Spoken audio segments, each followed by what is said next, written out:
When the Andy Griffith Show hit airwaves in 1960, to say it was a smash success would be an understatement.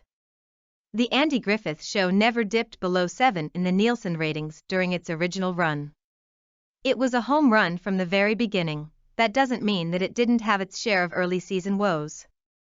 It isn't uncommon to hear people these days recommend a sitcom and say something like the first season isn't great, but it gets really good after that. TV shows often need some time to figure out what works, what doesn't, and what audiences respond to. One of the early season critics for the Andy Griffith Show was Andy Griffith. Griffith told the show's producer, Aaron Rubin, that he just couldn't watch himself in the early episodes of Tags. Apparently, Andy felt his performance was too forced, and he couldn't stand to see it. In early episodes, both Don Knotts and Andy Griffith played up their natural Southern accents more than their natural level. Griffith had risen to fame, after all, with his comedy routine of What It Was football. In this now famous routine, Griffith lays on a heavy accent as a country bumpkin witnessing his first ever football game. So it makes sense that he would try to bring some of the country charm that had worked so well before. In a few of the early shows, Knotts attempted to give his speech a Southern flavor by occasionally saying "right cheer for right here," said Richard Kelly in his 1981 book The Andy Griffith Show, but he soon dropped that because it sounded fake.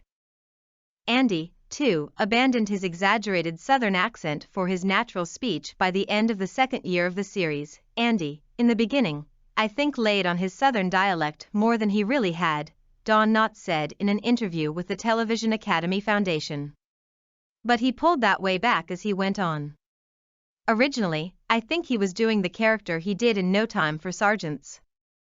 As the show went on, Griffith realized that the magic happened when he let Don Knotts go over the top and Griffith himself played the straight man. So that's what he did, he pulled the character way down, and just played it as a normal guy, Knotts said.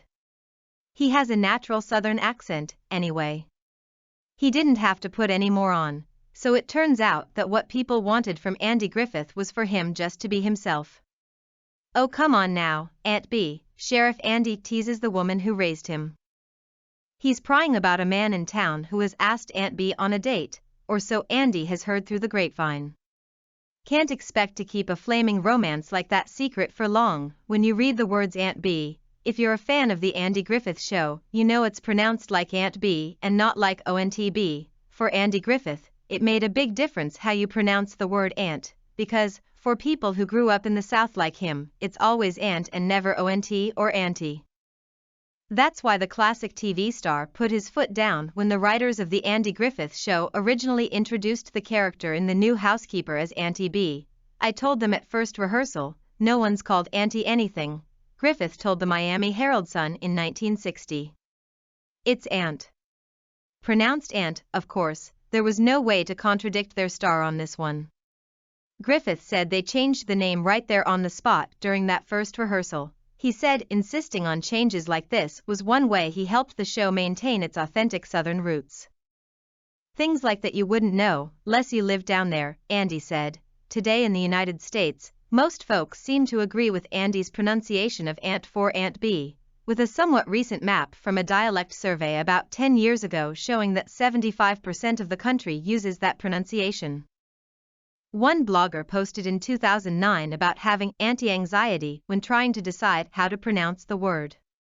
They traced the regional roots of saying ONT in parts of the US like the Northeast, which maintained closer ties to England, where saying ONT and auntie are common.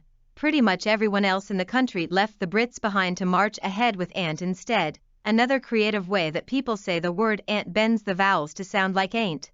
Some people surveyed claim they pronounce the word like ONT when it's being used alone. But when saying the word with a name or title, like Aunt B, they revert to Andy's pronunciation of aunt. How do you say the word aunt in your family? Would you have been okay with Sheriff Andy having an Auntie B instead of Aunt B? If you enjoyed this video, please like and subscribe.